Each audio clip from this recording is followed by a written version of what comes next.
Hi guys! So I'm talking to you today about our Saturday and Sunday adventures, which was day 5 and 6. So I'm going to start with Saturday. We had a very early start on Saturday. We had to be up around like 6:30 or 7 to get picked up at 7:30, where we walked to the bus stop and we got on a tour bus to go see the Cliffs of Moher, which is one of the biggest tourist attractions and one of the best sights that Dublin has to see. So we got to do that, and it was this whole guided tour, so we got to stop in little villages along the way, and we got to go through the history of some of that. And once we went through there, it's a 2-hour ride to the moors from Dublin.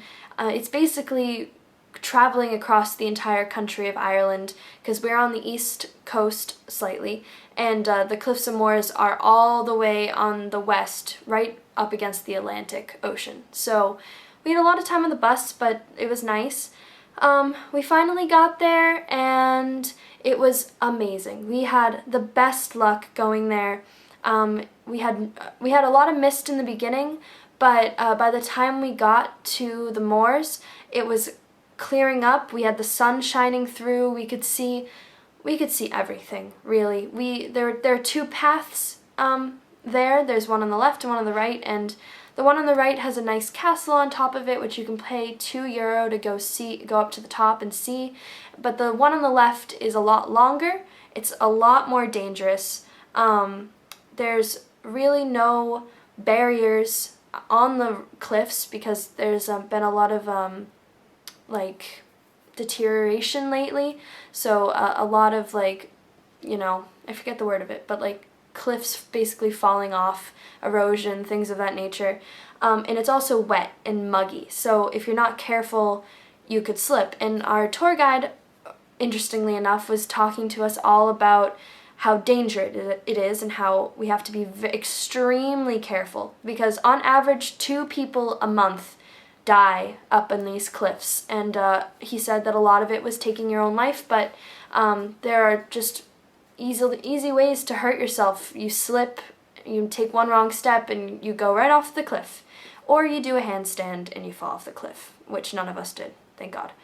But so we went to the left, and we went all the way, as far as we could go, and we got to see some of the most beautiful sights. We saw the ocean hitting the rock wall. We saw this huge, it looks like a tower, but it's just made of rock, and it's really skinny, and it's just protruding from the ocean floor. It was just beautiful. It was one of the most beautiful sights I've seen in this country, and it was perfect that the first time in 4 days we saw the sun at that time, because it was just the sun coming through the clouds and the little bit of mist in the back. It was just beautiful. It was one of my favorite, probably my favorite time in the week we've been here. And so we got back.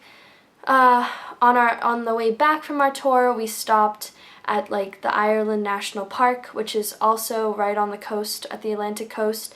And that was also incredibly beautiful. It's not the cliffs, but it is, everything around it is all rock, and it looks like Swiss cheese. There's just holes eroded into the rock, and just the way it's set up and the way it has come to be is just a really vast landscape of different levels and different rock formations, which it actually used to be an entire forest back before people settled in it. It was full of Irish oak, and the problem with it is that once settlers cut down the trees, the winds on the sea coast completely attacked the soil, and it really just carved it down to its bare bones, which the settlers couldn't have known going into it.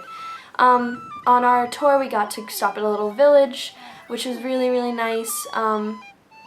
Just stopped for a few minutes to get a pint, and we got lunch.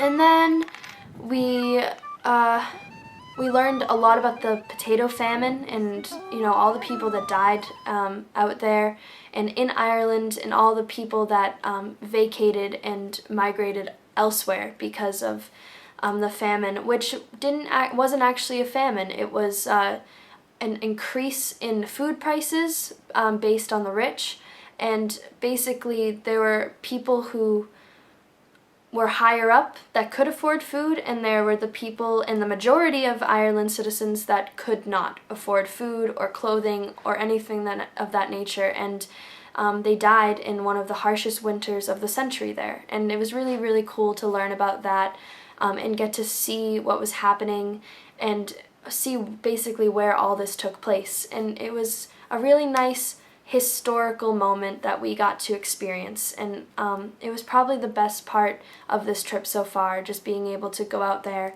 and really get a feel for something so important to the people and the culture here. And then we got back around 7 o'clock, and Becca was really not feeling well, so she stayed in bed, but Shane, Leo, Valerie, and I, we went out and we got dinner. We tried this really nice Italian restaurant called Milano. We got pizzas and calamari and pasta dishes. And then after that we went to our first club here, which was interesting. It was called Dicey's. I'd show you my stamp, but I washed it away. And, it was really interesting because, I mean, Leo and Shane are old enough to do that kind of stuff in America, but Val and I and Becca are not. So it was really, really cool to see that kind of atmosphere, and the people in Ireland are literally so nice. They're just really friendly, and they like having conversation, and when they find out you're from a different place, they like to just talk to you about the differences and what you're doing here and why you're here and how long you're staying for, and they're just incredibly personable, and I think that we've all become really comfortable. And then after that we went to Bar Rua again because we made friends the night before, and we got to just hang out and just really experience a set group of people that were really, really kind to us, and we had a really great night. We had a late night. And so because of that, our Sunday, which was day 6, we spent sleeping, basically. We got home at like 5 or 6 in the morning, and we basically slept until 3:30, 4-ish. And then, we got some food, and Val and I went to this really nice burger restaurant, and Becca and Leo, they went out and got some coffee and just did a little more exploring. I went through a park. It was a really beautiful place. It was really nice out today, probably in the 40s, high 40s, and Shane stayed in bed because he's not feeling that well. But now we're kind of just all home, and it's our first free day, but we did a lot in the past week. Basically, we've just been going and going, so this was the day to just catch up on sleep and rest, and we're just looking forward to getting on track and starting again and continuing the work we've been doing and really exploring the city as much as we can. So thanks for listening. Have a nice night.